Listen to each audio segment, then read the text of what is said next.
Stage 12.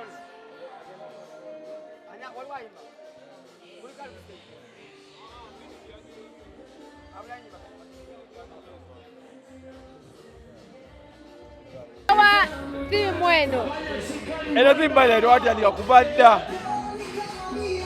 nalaba nga twalinaite supporting local music, local content, so okusalawo okukola night eno yamani myaka ng'emeka emabega wano H2O tumaze emyaka 3 naye emabega wonna tuli emyaka 7.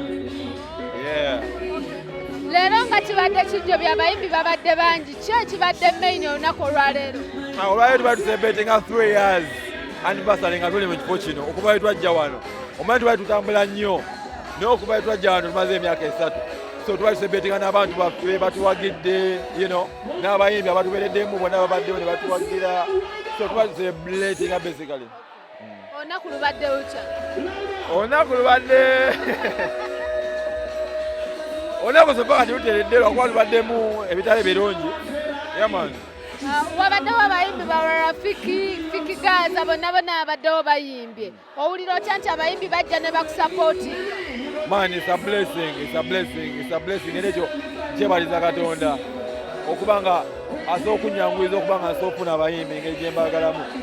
Nebaza n'abayimbi bonna bambe batubeereddemu. Mwebale nnyo ddala, naffe tujja kubabeereramu nnyo ate. Olunaku olwaleero Saha azze wano eno naye ate tayimbye. Buzibu ki? Saha azze oba abadde mu bwangu aze ne mugamba nina abayimbi bensoosawo 2 then oyimbe. Nangamba kale wenkubye omuyimbi asooka n'avaawo then abadde baddako badde bawala Fikie aze bali kulimba olusooka n'agamba bakomeko olwo yayagala yimba ate nga badde balina oyimba ennyimba 2. So wenganye nanyiga n'agenda n'asoma naye batagenda yimba mumumanyidde. Mwana Saha, you're a legend. Betulaba nga legend. Ife inganze Saha yomu ku bayimbi benali neegomba ennyo okukola nabo because talented naye neesa gye weesizaamu ennungi. Tosobola kwagala goba bawala Fikie Bakoze ku stage olw'okuba oyagala yimba naye walinga bo okitegeera ate weekalakaza naye wagala n'olwana. Mwana weddeko bwebyo si webibeera. Ayagadde kozesa kibuli okuyimba. Agambye abaana bala Fikie bastopingirawo yayimbe. Neŋŋamba omulenzi gwansindise bamala yimba olimba lagweyo. Okitegeera kijja abadde ateka olimba by force olwa Saha ndoza mubiwulidde. Ne mugamba leka abaana bamala oyimba olimba lawo olusembayo lumu oyimbe agaali. Kyokka ate wengenza omubuuza ate lwaki agadde kulwana mumwesizaamu amaaso. Naye walinga abo nga tonatuukayo eyo weebereremu naawe. Oba nsonga y'akasente? Waliwo omuyimbi amanja ensonga waasuukidde okuva waka najja wano esimanako buzibu just akyuse mu mbeera ze sinungi. Wamusasudde sente ate n'atayimba kibeera ki ekyo? Mwana abayimbi bammwe beebo. Nammwe bammwe abayimbi baffe neffe tumulesa agende naye abantu banyumirwa. No one is complaining wali ali mu kubanja Saha buli mwanyumirwa.